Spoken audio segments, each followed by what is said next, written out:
I am a treasure hunter for a living.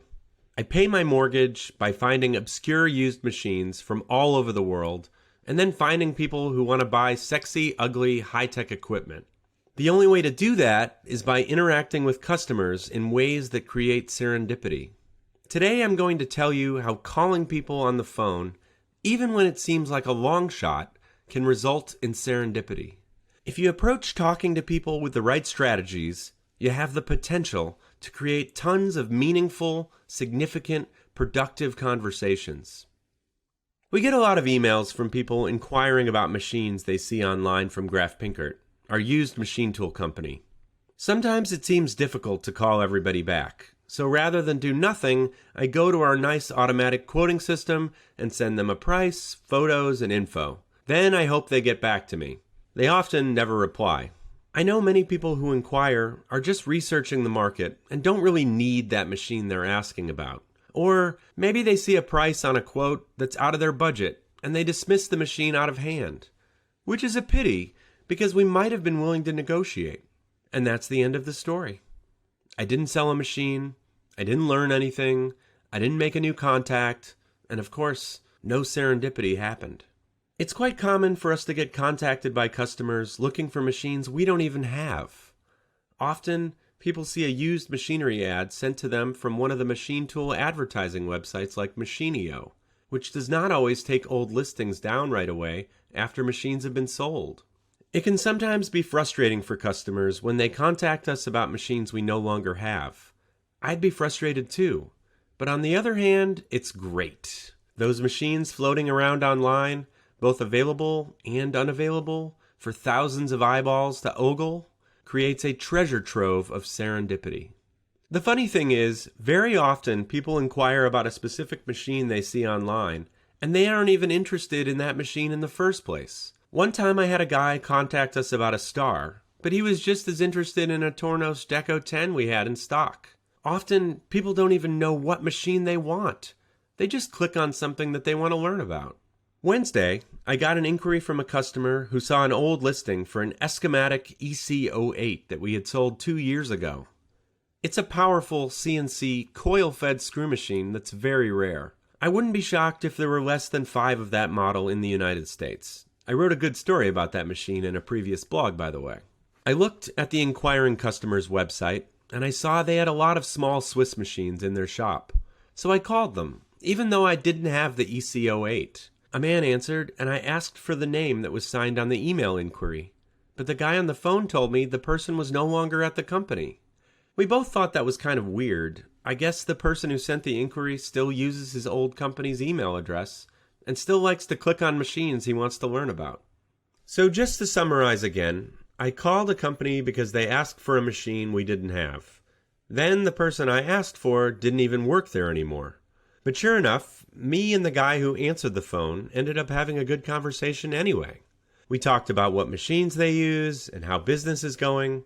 Because I knew they ran a lot of small diameter work, I suggested they could be interested in Graf Pinkert's newest piece of inventory, a beautiful Tsugami BO125 Type 3 Swiss CNC machine with a 12mm capacity. He told me to send a quote over. Will he buy this machine? There's a chance. Stranger things have happened. The big thing was that I called. We talked. Information came out, and I met someone interesting.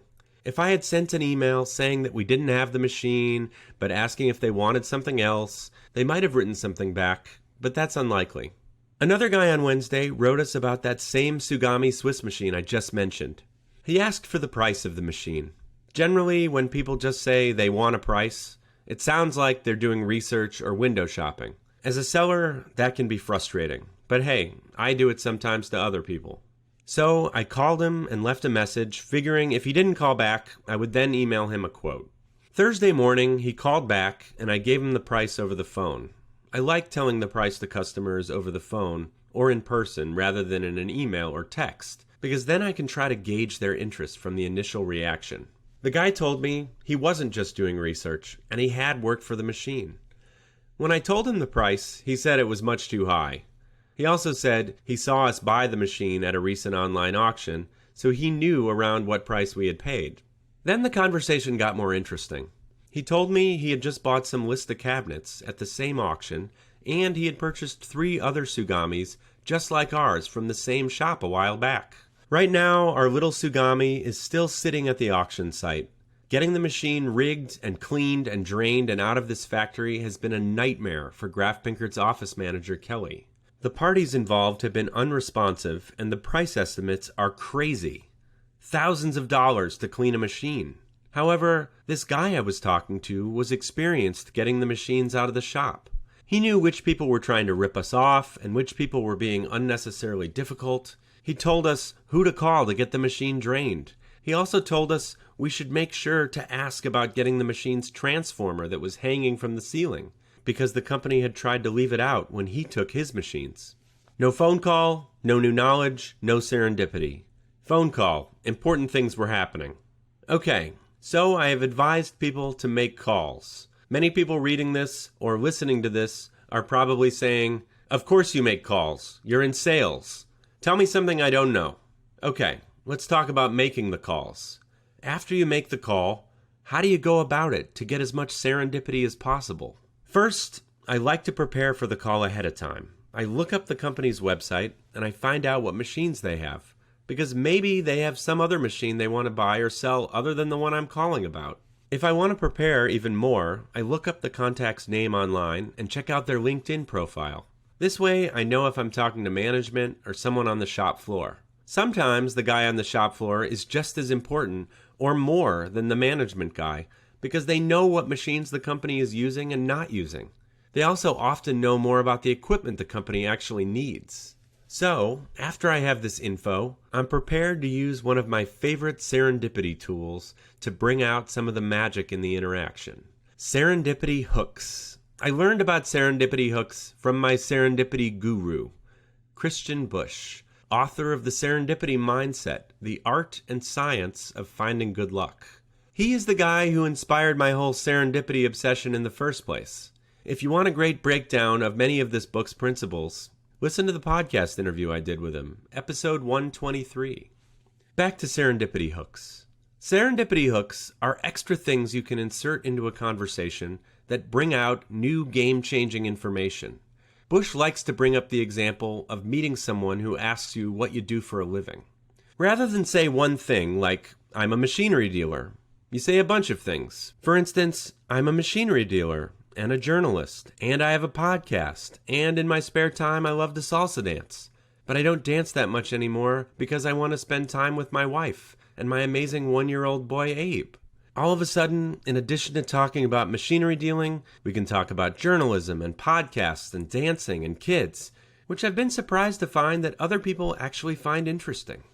So before I call a potential customer, I first look at what machines the company has on their website. And I also look back at our own records to see what we have sold them in the past. Last year, we did a nice deal in which we sold some Tornos SAS 16.6 multi-spindles to a long-time customer. We knew the customer also had Wickman multi-spindles that we had sold them in the past. One of the ways we were able to make the transaction more attractive for both parties was to take back one of their 1 3/4 Wickmans in trade. Another serendipity hook we've been using lately is bringing up Graf Pinkert's new business of selling machining companies who are looking to buy or sell their firms. After I discuss the machines that people have contacted us about buying or selling, I say something like, "One more thing. Just so you know, Graf Pinkert also helps machining companies buy and sell their businesses. Are you looking to expand your company through acquisition?" After they say yes or no, I say, "Do you know of some other company looking to buy or sell?" Stuff often comes out. Usually it's people saying they'd like to expand, but sometimes I do find out about companies for sale. Not long ago, I was talking to a customer about purchasing one of their CNC lathes. Turned out they decided to keep it, but the call wasn't a total disappointment. I asked if he knew of any companies for sale, and he told me he did. Treasure, or at least potential treasure. So to sum it all up, emails are a consolation prize, not the first option. Call people, visit people in person, ask questions that can provoke information, tell people interesting stuff about yourself that makes them bring up unexpected things. All of a sudden, your conversations become significant, educational, productive, and serendipitous. This was Seeking Serendipity.